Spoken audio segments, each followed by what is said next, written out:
All right, everyone. Thank you guys so much for joining us today. Today, we're going to talk about how branding and design affects your bottom line. All right. And so, to go through our agenda, first, we're going to start with introductions. Then, we're going to go into breaking down terminology and the importance of understanding the foundational elements of creating a brand. Next, we'll talk about the importance of updated design and visual identity for your brand. We will then go into understanding real world application and impact. And then at the end, if you have any questions, we will do a Q&A. And as we're going through the webinar, feel free to type your questions into the chat and we will get all of those answered at the end. And bear with me, guys. I've got a little sore throat here today, but my name is Chelsea Creekmore. For those of you who don't know me, I'm the founder and CEO of Creekmore Marketing. My agency has specialized in digital marketing. We've been around for almost 10 years now, and we've helped over 400 small businesses across the US grow. And a little bit about my background: I went to the University of Kentucky, go Cats, and graduated in 2013 with a degree in marketing. And also, I have a 3-year-old daughter named Kylie Bell. And now I'd love to introduce you all to our incredibly talented head of graphic design, Emma Preston.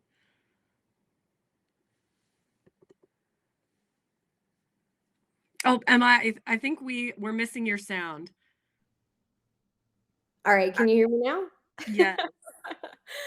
Goodness, way to start off the meeting. I know, right? But it's very wonderful to be here with you guys today and be able to talk about something I'm so passionate about. As Chelsea said, I am the head of the graphic design department here at Creekmore. I've been with the company for 5 years. But prior to this, I actually worked within the promotional products industry. So I got to work on a lot of big campaigns like Pepsi, Ferrari, the Super Bowl, private airline companies.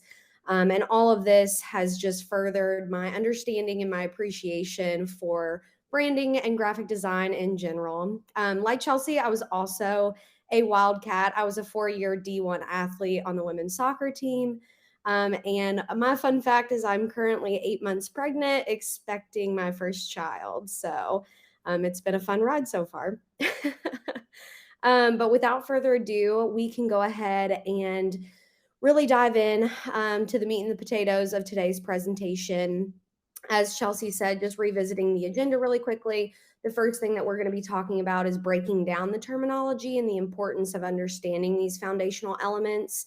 So that way we have a really good grounding foundation and then we can kind of move forward from there. So, what branding is not, I thought it was important to start out there first. Contrary to what the majority of people think a brand is, it is not just a logo or a business name or a really cheeky tagline. So, first, let's talk about what a brand is. Um, Truly, the difference between a brand, branding, brand strategy, and visual identity, they're really small nuances, and there are about 100 different definitions if you get on to trusty old Google, um, between Oxford Dictionary and all these other different things. But starting off, a brand is truly how other people perceive your business. At its core, a brand is the experience that people have with every single touch point of your business, and it sets the tone for what a customer can come to expect from you. In marketing, there is something known as the rule of seven, and this refers to the average of 7 interactions it takes with a consumer and a brand before a consumer is ready to make a purchase. So, when you focus on creating a superb customer experience with each of those brand touch points, that's when you really make an impact for your customer. And not only does this have the potential to boost your revenue, but it also leads to customer loyalty. So, a couple different examples of those touch points would be things like social media posts or TV commercials, or even Google search ads. But then, obviously, how do you go about creating and crafting these exceptional and consistent touch points for your customers? This is where we talk about strategy and visual identity, and that really comes into play. So while a brand encompasses many things, the main elements can really be broken down into these two categories of strategy and identity. So on the left in purple, we have our strategy. On the right in yellow, we have our identity. But what we want to focus on first is the strategy. So, strategy is comprised of your story, your values, and your mission statement, among many other things that you can see here. But the strategy is always crafted first to help you reach your long term business goals. So, without a strategy, you're at risk of designing a visual identity around fleeting principles or even what's trendy at the moment.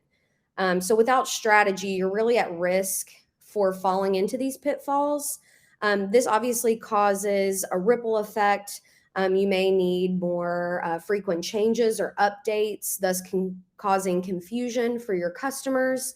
And really, what this results in is a loss of trust and wasted dollars out of your pocket, because inevitably, all of these changes, updates, and major overhauls will your bottom line and how much you're spending to continually recreate these things. But so why does trust matter? And so what if you don't do the brand strategy first? Other than for the reasons that I just mentioned, it does matter because trust is actually the number one factor for customers who not only purchase but repurchase and then refer you to others. So that word of mouth. So you can kind of see how these things are starting to play off of each other. But moving on to the identity on the other side of our wheel, these are going to consist of things like logo, color palette, typography, among the others. So these are going to be the visual markers that creatively reflect the brand strategy that you created first. So your design doesn't have to be groundbreaking by any means, because that can feel really daunting, but it does have to be intentional. And that intentionality comes through your strategy.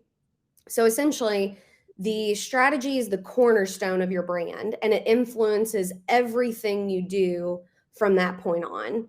And your visual identity is there to reflect those strategic principles in both a constant and a consistent manner to ensure recognition of your brand identity to your customer. And then lastly, we have branding. So, what is branding? Really, it's the process of giving meaning to a specific organization, company, product, or service by creating and shaping the brand in the consumer's mind. So, to kind of summarize everything in its most like dumbed down terms, because that's a lot of information to take all in at once. A brand is how other people perceive your business when they see or experience it. Branding is the process of creating a distinct identity for your business in the mind of your target audience or consumer through brand strategy and visual identity. The strategy is the actionable plan that helps you reach your long term business goals before we ever design or see anything visually. And the brand identity is the compelling visual representation of your brand that draws from and is based upon your brand strategy. So, kind of moving into why does it matter? How does branding really impact my profits, right? So, some business leaders, oh, excuse me, sorry about that. Some business leaders think that building a strong brand is an unnecessary luxury.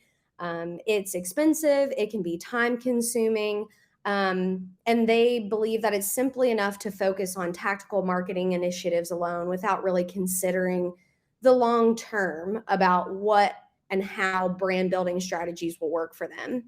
But really, what CEOs and businesses like this fail to appreciate is just how valuable a strong brand can be. So, more than just a name or a logo, brands are business tools that really drive your commercial value. And just because it's not always easy to draw like a short, straight line between your brand and your bottom line, doesn't mean that branding isn't one of the smartest investments that you can make in your business. So, when we prep for anything, would we ever scale a mountain without supplies? No, probably not, unless you want to have a really bad experience. And in terms of planning, would we ever begin construction on a house without having the plans or schematics for the builders? No.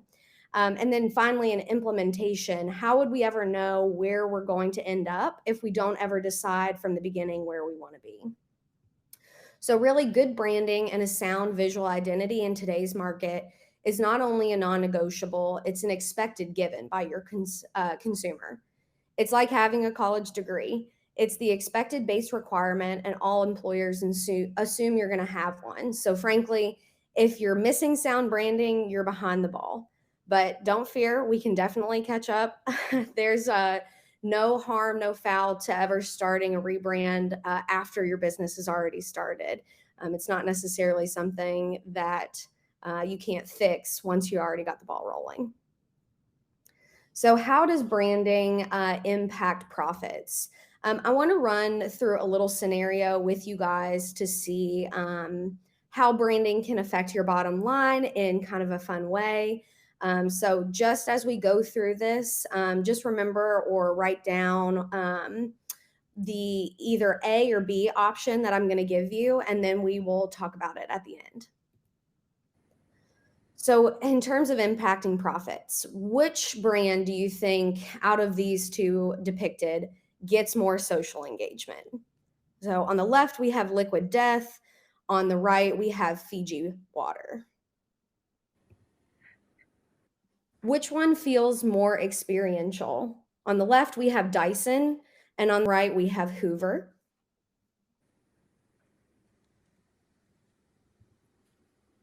Who told better stories? On the left, we have Windows. On the right, we have Apple.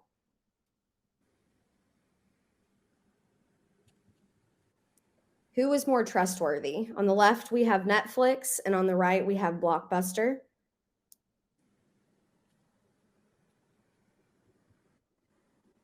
Who was less confusing? On the left, we have Skype, and on the right, we have Zoom.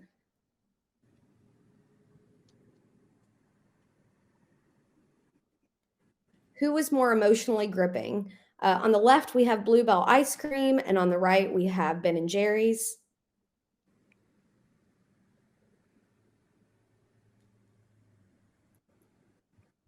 And then lastly, who had a stronger customer loyalty? On the left, we have Delta, and on the right, we have Pan Am. All right, I'll give you guys just a minute to get all of that information in. I see that things are still coming through on the chat.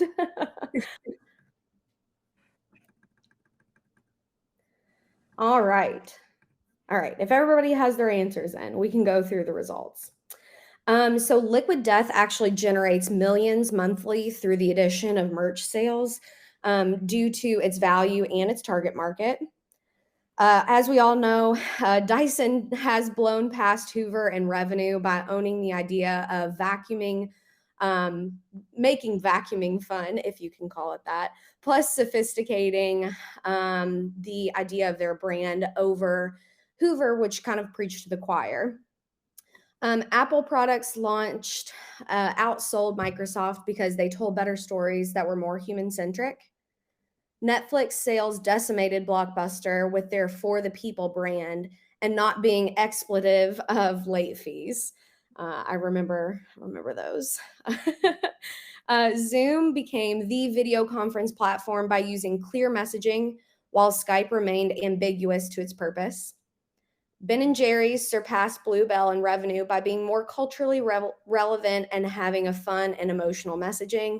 I know I've asked my husband being pregnant and being emotional for Ben & Jerry's ice cream many a times in these 8 months. And then Delta destroyed Pan Am by having a reputation of rewarding loyalty, while Pan Am relied too much on its heritage. So really, after seeing all of that, you can kind of sit there and ask yourselves, oh, do I really need branding? Is it really worth it? Would I rather just go to market first? Because really, where's the ROI and where is the ROI in branding, right? Well, apart from having those kind of real world examples set out for you, sure, ads and marketing, they definitely drive traffic short term. But the piece that will set you apart from your competition, make you easily identifiable, and dominate long term is branding. So, really, if you're still asking yourself, how is that possible? If you think about your business and your reputation and you're saying, well, surely I have a great reputation, isn't that enough? Because it's obviously gotten you this far in your business. But if you have to also sit there and ask yourself, is it the best? So, what happens if a customer comes along with a good reputation, but a better brand? Kind of like the example of Dyson versus Hoover. In that scenario, you're a little screwed, right? So the features, the benefits, the word of mouth will only get you so far. At some point, you will plateau, get stale, and be crushed by competition who took more intentional time to set a foundation in place for their business. And really, branding ensures that you stand out, that you get seen, that you manage to cut through mediocrity. It increases your conversions, it makes you more interesting, it enhances experiences, it changes perceptions, and it tells a story for your customer. So, branding paired with calculated strategy creates an audience who buys into your message and who in turn buys into your company, product, and service. The clever marketing will always win, but just remember to be deliberate in your planning. Brilliant marketing and a poorly patched together brand is weak, while brilliant branding and a poorly patched together marketing plan is still also weak. You need them both: rock solid branding that's going to melt the faces off your customers, and marketing that knocks them off their feet. If you're hunting for ROI, you need to nail down your branding, get clear, get unique, get bold, or you're going to get buried by your competition. The ROI of branding is that a strong, consistent, intentional brand attracts more customers at a lower cost per acquisition who are happy to pay a little bit more and will buy a little bit more often. So, looking at this from a real world application, oh, that was the quote that I just went over, really killing it on changing the slides. So if we're looking at a real world application, I wanted to talk about a product that can be easily copied by other players in the market, but I wanted to show how a brand will always be unique. So you can see here before you 3 very similar looking shoes. But a company's brand is what helps consumers perceive the seller's goods or services as distinct from other sellers through visual identity markers or experiential factors. It's these factors that influence a customer to make a purchase. Best in class brands know that if they create a promise, product, and experience that invokes identity worth aspiring to, customers will pay to align with it and even promote it, increasing the lifetime value of the relationship. So now you can see these 3 sneakers at their various price points. So you may have been thinking that, wow, these things look really similar. But obviously, when we get the price breakdown, we can see that there are major gaps between the 3 of these. So in this real world setting, on the far left, we have Golden Goose. In the middle, we have Steve Madden. And on the right, we have Shoe Carnival. So like I said, very similar shoes, the first being valued the highest. And if you think that somebody wouldn't spend $595 on a pair of pre-distressed tennis shoes, you're really, really wrong. And I can prove that with the data. So in 2021, this sneaker brand made over 385 million euros, which that was an increase in profit 45% compared to 2020, and a 46% increase in profit compared to 2019. So when the world was going through COVID and a lot of things were happening, they were increasing their profits by almost 50%. And we can see that the price point is $595. So, these are purchasing decisions that are not taken lightly, especially in a time where money was considered really tight. The market was considered really volatile, and people didn't really know what was going on with the economy. So why would somebody pay $595 for a pair of shoes when there are others that exist in a similar style at much lower price points? And really, the answer all lies within their branding, within how other people perceive their product. want to do business with them, want to promote their product, and want their friends and family to see that they have this product. So they've differentiated themselves from their competition using emotions to provoke customer attention and the strategy of their design through clean visual communication. You have to remember that your customers aren't just buying a product or a service, they're buying an ideal. As consumers, we make purchases that either align with our beliefs or with the lifestyle that we identify as currently or aspire to. So each of these shoes says something not only about the purchaser, but it also delivers a message to those around the purchaser. Consumers don't just want products, they want symbols of meaning, a culture to be a part of, and a story to listen to. Humans are emotional, not just logical. And the Steve Madden and the Shoe Carnival shoes are only providing a look-alike of the shoes without any of the features, intentionality, experience, or loyalty. So Golden Goose, they are the originator of this shoe. And this is what goes into their branding, and this is why they are set apart from the two others. They have handcrafted Italian leather sneakers. The Superstar is what this model is called. And their brand strategy strives for uniqueness and authenticity centered around their Italian heritage. Their firm will preserve traditional craftsmanship, artisanal manual touches, and their motto of perfect imperfection, which is also how they treat their shoes. And that's their signature. So, as the premier fashion house who originated the design, this strategy intimately ties in, obviously, with their visual identity and the visual of their product. And when you boil these things down to the one thing that sets these brands apart, Golden Goose is that perfect imperfection. Steve Madden is on trend economical luxury, and Shoe Carnival is price conscious. So we can see how each variation under the originator kind of follows that trickle down fashion, but consumers, again, are purchasing based on their values, how they perceive the brand works for them and makes them look and feel, and how it affects their life based on the brand. So lastly, I just wanted to go into a quick before and after, kind of what this looks like at Creekmore Marketing, and showing you one client in particular that has gone through this process with us, and they are beginning to end interiors. So on the left, we have their original logo, and I know I just talked so much about the importance of strategy and foundation, but for the purposes of a video sharing PowerPoint presentation, I will just show you a lot of the visuals and not necessarily go over the secret sauce, which is their strategy.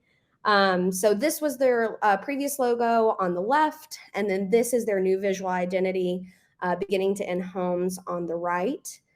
And then we also did a full rebrand kit for them. So these are so important in setting your foundation, not just for internal use, but for external use as well. Brand kits are a wonderful thing to have. If you hire in-house marketing, you can supply them with this brand kit.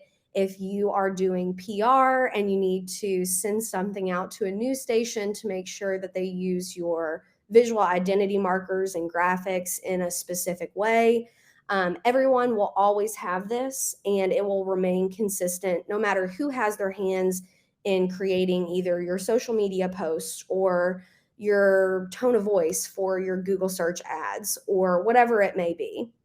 So that was just a little snippet and a little tidbit of what we've done here for someone super special at Creekmore Marketing. And that really wraps up today's presentation. Now is time for the Q&A portion. So if you guys have anything, throw it in the chat. But I feel like I just talked at you for a good 25 minutes. I know it's a lot to absorb, but the floor is yours. Emma, fantastic presentation. I think that was, we see this across the board when we are working with companies, especially if they've been around for several years. A lot of them have, paid someone or even had a friend or family member design their logo, or maybe they designed it themselves several years ago, just based on things that they liked. They like the look of it, but it doesn't necessarily have that strategy behind it. And more concerningly, it is just getting out of date, and it's not really connecting with their target audience, today's target audience. So I thought everything you explained here really nailed that point home of why it's so important. Um, and if you could go back to 2 slides back, Emma, Mhm. I'd love to just take a look at this. So we have a lot of our clientele are in the home services space, and they're going after a high-end consumer who cares a lot about design, right? The interior design, their space at home. They are willing to pay a lot of extra money to buy a high-end brand and really make their home look elevated, right? And you can just see the clear difference here where that all starts is that consumer having an interest in doing some research on the products that this company offers. So they specialize in interior design and window treatments. And as you can imagine, as someone who really wants to modernize their space or have a very particular design that they're going for, which brand would you be more drawn to as a consumer, right? When they went through this rebrand, it was huge for their business because they were immediately connecting with today's consumer who really cares a lot about design, whereas this previous logo had just kind of gotten out of date and was disconnecting. So, and I think I'd love to share an example, Emma, if I could share my screen here. Yeah, I'm of going to course. stay on the topic of window treatments because we work with a lot of companies who sell window treatments. So I'm going to share my screen really quickly. All right. Let me know if you all can see this. All right. Can you all see my screen? Yep. Perfect. I'm sorry. Getting a little. Oh, can you all still hear me? Emma, give me a thumbs up if you can. Perfect. All right. I had to turn my sound off for just a second. Okay. So I wanted to share this example. I know a lot of our clients are familiar with this brand, the Shade Store. And I think this just is a perfect example of why branding is so important. So the Shade Store, as you can tell, they are nailing their branding on every level. And I'm sure Emma could go into lots of great detail as to why, but they are just really attracting today's modern consumer. Their brand is very elevated and it's very consistent across the board. It's consistent on their website, in their stores, all of their materials, social media. And it's been so interesting to see this brand evolve because we have a lot of companies that we've worked with who have been around longer in these markets. They are let's say a window treatment dealer who's been around for 30 plus years, who is the go-to in their area. And then this company has come in and started opening stores, and it doesn't necessarily matter about the reputation of the business who has been there longer, because this brand has come in and consumers are drawn to it. So a lot of people, a lot of businesses that we work with are kind of behind the mark and not keeping up with today's modern consumer. And I know a lot of people are kind of um, they're kind of married to their logo. They don't want to give it up. They don't want to change it and refresh their branding. Obviously there's a cost involved with doing all of that, but there is a much greater cost involved if you don't do it and you let these competitors like the Shade Store come in with this extremely strong branding. They are going to steal your customers from you. So if this is something that you all haven't, all right, I'm going to end my sharing here. If this is something that you guys haven't invested in and you've been a little hesitant to, it is something I would absolutely recommend moving into 2023. It is not going to be optional moving forward.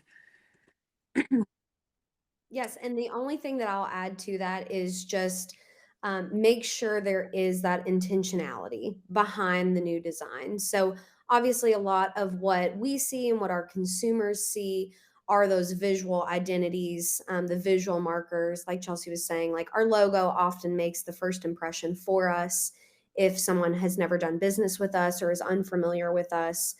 Same can be said of the website, especially in the growth online.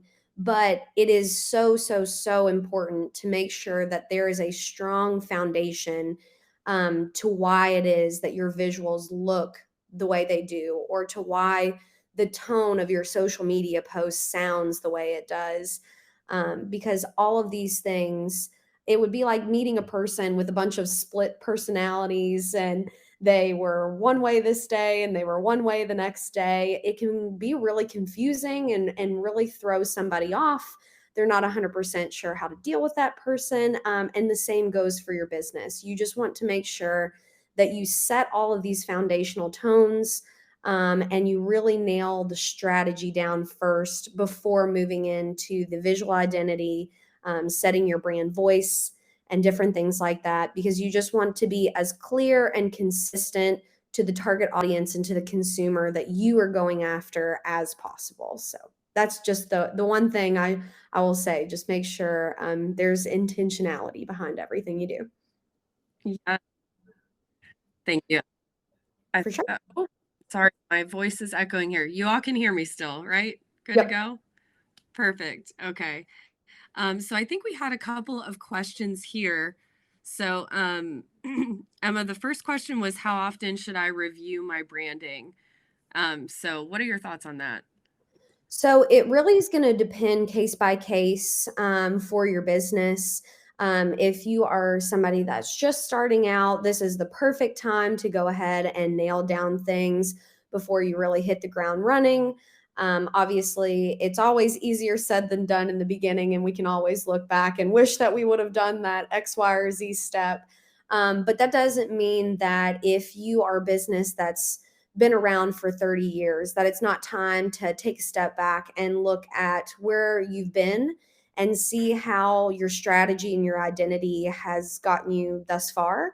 But really, the main thing is evaluating the success of that and seeing how it resonates in real time in the real world with your current clientele. Um, Typically, it's something I would say maybe every decade that you could really take a fine tooth comb to and look at. Because obviously, the more intentionality, the more structure, the more strategy that you have behind something, the more guarantee that it has to last, and to resonate with the actual customer and target audience that you either work with right now or that you want to begin working with in the future. That can greatly affect whether you need to sit down and reevaluate things as well. If you have dealt with a certain client population, you are looking to absolutely revolutionize your product, service, or industry, and you want to start working with a new demographic or target audience that you think is the wave of that future, then again, it's something that you can sit down and look at. So there are varying times, like I said, just really based on the situation. But if you don't think that there's enough intentionality, if you think things are a little dated, definitely go ahead and sit down with a professional and look at that for sure. Yeah. Thanks, Emma. And next question, and we get this question a lot. So, are you able to incorporate colors or aspects of my old branding into my new branding? And is that an easy process? Yeah, so that's a great question. I think one of the prime examples, and something you guys can really quickly Google to look at, is the evolution of the Pepsi logo over the years. So if you look at where they started from a really, really long time ago, and then you look at their current branding, they have used a consistent color palette throughout those decades, and it's just been updated and brought into the new times in each couple decade. So it's definitely possible to use what you already have and what's existing and just kind of give that more of a refresh or a facelift instead of scrapping everything and then starting completely from the ground up. And I think that really helps in brands that have been around and been established for a while, if you're a window treatment business, or if you're a mom and pop in your community that's been a staple for 30, 40, 50 years, and you have one sage green that you've used the entire time, it makes sense to continue that thread into your new refresh instead of starting completely from scratch. So I wouldn't necessarily say it's an easy process, it's an intentional process. That's fantastic, Emma. Thank you. Great questions, guys, and great answers, Emma. So guys, now is the time in the presentation where I break your heart and tell you that with Emma going on maternity leave, she is booking out projects for when she gets back. So it's going to be a couple months into the year. She is in very high demand, not surprisingly, with how amazing she is. But this is a conversation. If this is something that you feel that you need, or if you're not sure and you want to reach out to us, excuse me, if you want to reach out to us and have us do an analysis of your brand and let you know if we think you need a rebrand, we would be more than happy to do that for you. I'm going to go ahead and put my contact information here in the chat. So feel free to shoot me an email. I'm going to put Emma's in here as well. And we would love to get that conversation started. And if we do, if we feel that you could use a rebrand and it's something you're interested in, we can get you pricing, timeline, and kind of walk you through what that process looks like. So, but yeah, I think everyone, thank you so much for joining us today. Emma, thank you again for sharing all of your knowledge and expertise. Really appreciate it. We did record this webinar, so we are going to send a recording after via email. And then again, anyone has any questions at all, please feel free to reach out and email Emma or myself. And hope you guys have a great rest of your Friday and a great weekend. Yep. Thanks, guys. Bye, everyone. See ya.